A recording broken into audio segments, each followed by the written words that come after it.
Kufuatia kwa mgomo wa wauguzi, hii leo shirika la kijamii, wanaharakati na mawakili walizungumza na wanahabari kuhusu changamoto wanazopitia madaktari na wauguzi.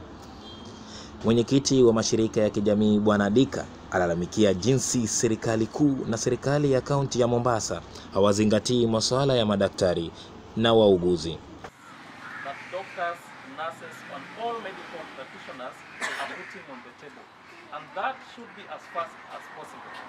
The idea that some are now divided, some are going back to work, some are not going back to work, is not something that is helping us in the middle of a pandemic. We are in the middle of a pandemic. Let's recite that and get it in our heads. Every sector is losing people day in, day out because of coronavirus.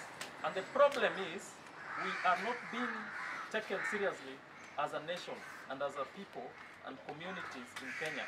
What is happening is we are prioritizing less important things in the middle of a pandemic that the whole world has accepted that we have a pandemic. So it is important that we don't play divide and rule. What we do is to address the issues as urgently as possible.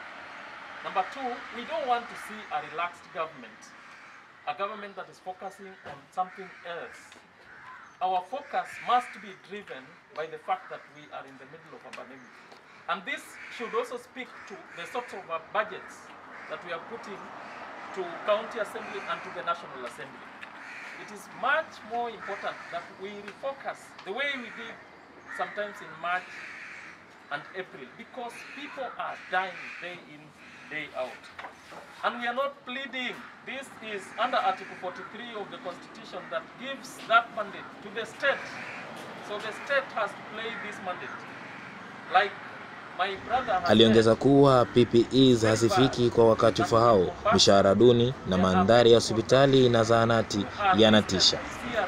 The interest of the doctors, including PPEs, the quality of PPEs that are given to doctors is one reason that they have said is killing them. Look at their insurance policy. These are basic things.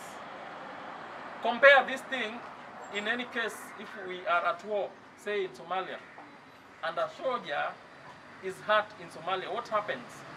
He's chauffeured into a flight to the point where he's buried. Now here you find a doctor or a medical practitioner getting sick or even dying, and then the government leaves it to the family. Efficient and effective service provisions in the health sector. The civil society fraternity calls on the state to resolve the legitimate concerns of healthcare workers amidst the pandemic. The medical fraternity needs our voices as a community. They are also our fathers, mothers, daughters and sons. At a time such as this, we strongly call on the state to facilitate the work of the healthcare workers and avert any foreseen risks to their lives. The lives of all persons in Kenya are sacred, and the two levels of government must act as such.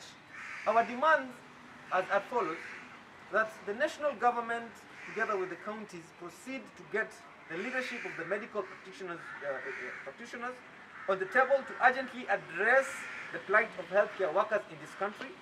That Mombasa County quickly address the plight of healthcare workers and ensure they return to work. Afisa wa dharura kutoka shirika la Muhuri Bwana Francis Auma alishtumu sana Rais Uhuru Kenyatta na kiongozi wa ODM Raila Odinga kwa kuweka ajali mtu wa chini ambaye ni mlipa ushuru.